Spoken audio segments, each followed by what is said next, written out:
అందరికీ నమస్కారం. ఇటీవల తెలంగాణ రాష్ట్రంలో గత సంవత్సరాల నుంచి న్యాయవాదులపైన అతి కిరాకంగా దాడులు జరుగుతూనే ఉన్నాయి. ఇలాంటి దాడులను ఎదుర్కొనేటందుకు, ఇలాంటి దాడుల నుంచి రక్షణ పొందేటందుకు అల్లంపూర్ బార్ అసోసియేషన్ వారు, అలాగే మహబూబ్ నగర్ బార్ అసోసియేషన్ వాళ్ళు, అలాగే ఇతర జిల్లాల బార్ అసోసియేషన్ వాళ్ళు అల్లంపూర్ టు హైదరాబాద్ దాదాపు 240 కిలోమీటర్లు పాదయాత్ర చేస్తూ వస్తున్నారు. ఇప్పుడు మనం సార్ వాళ్ళతో ఉన్నాం.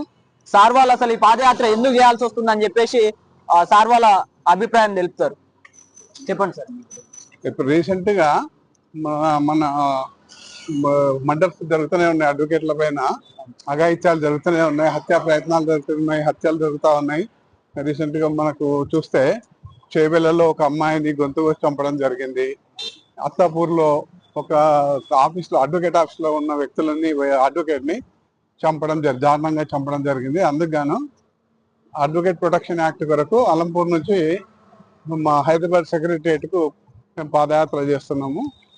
ఈ పాదయాత్రలో పెద్ద మొత్తంలో అడ్వకేట్స్, మా తెలంగాణ బార్ అసోసియేషన్ అడ్వకేట్లు అందరూ కూడా పాల్గొంటున్నారు.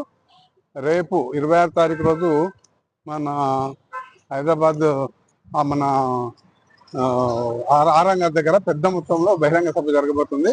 అక్కడ నుంచి 27 తారీఖు నాడు సీఎం గారిని సెక్రటరీలో కలవడం జరుగుతుంది. ఈ అడ్వకేట్ ప్రొటెక్షన్ యాక్ట్ ఏర్పాటు చేసే వరకు మా ఉద్యమం జరుగుతూనే ఉంటుంది. మా ఉద్యమం ఆగదు ఎట్టి పరిస్థితుల్లో. అందుకని ఇది అలంపూర్ నుంచి సెక్రటరియట్కు మేము ఈ పాదయాత్ర చేయడం జరుగుతుంది. Okay sir. గతంలో కూడా మీరు ఇలాంటి పాదయాత్రని చేసుకుంటూ వచ్చి భూత్పూర్ వరకు రాగలిగారు. భూత్పూర్ నుంచి మీరు ఒక బ్రేక్ తీసుకోవడం జరిగింది. అసలు దాని వెనుక గల కారణాలే? అప్పుడు ముగ్గురు ఎమ్మెల్యేలు, ఒకరు మహబూబ్ నగర్ ఎమ్మెల్యే శ్రీనివాస్ రెడ్డి గారు, తర్వాత దేవరకద్ర ఎమ్మెల్యే, తర్వాత కొల్లాపూర్ ఎమ్మెల్యే మినిస్టర్ గారు, ముగ్గురు వచ్చి మేము స్టేట్ గవర్నమెంట్ తరఫున హామీ ఇస్తున్నాం, మేము ఎట్టి పరిస్థితుల్లో వచ్చే సెషన్ లో కంపల్సరీ పెట్టిస్తాం, మేము మీ అడ్వకేట్ ప్రొటెక్షన్ యాక్ట్ గురించి డిస్కషన్ చేసి బిల్ పాస్ చేస్తామని అన్నారు. దానికి గాను సీఎం గారి దగ్గర 100 days లో సీఎం గారి దగ్గర మిమ్మల్ని తీసుకెళ్తామన్నారు. ఇప్పుడు 100 days అయిపోయింది, సీఎం గారి దగ్గర తీసుకెళ్ళలేదు. అందుకనే మేము మళ్ళీ ఉద్యమం చేయాల్సి వస్తుంది. Okay sir.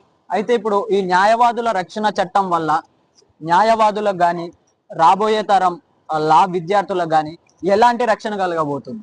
అంటే ఈ న్యాయవాదుల చట్టం ద్వారా ఏ రకమైనటువంటి రక్షణ, ఏ రకమైనటువంటి బెనిఫిట్స్? న్యాయవాదులకు ప్రత్యేక ప్రొటెక్షన్ యాక్ట్ వచ్చింది అంటే ఇమ్మీడియట్ గా ప్రాసిక్యూషన్ తరఫున ఇమ్మీడియట్ గా 10 ఏళ్ల శిక్ష, వాళ్ళకి కంపల్సరీ 10 ఏళ్ల శిక్ష పడుతుంది, ఇమ్మీడియట్ గా అరెస్ట్ చేయడం జరుగుతుంది.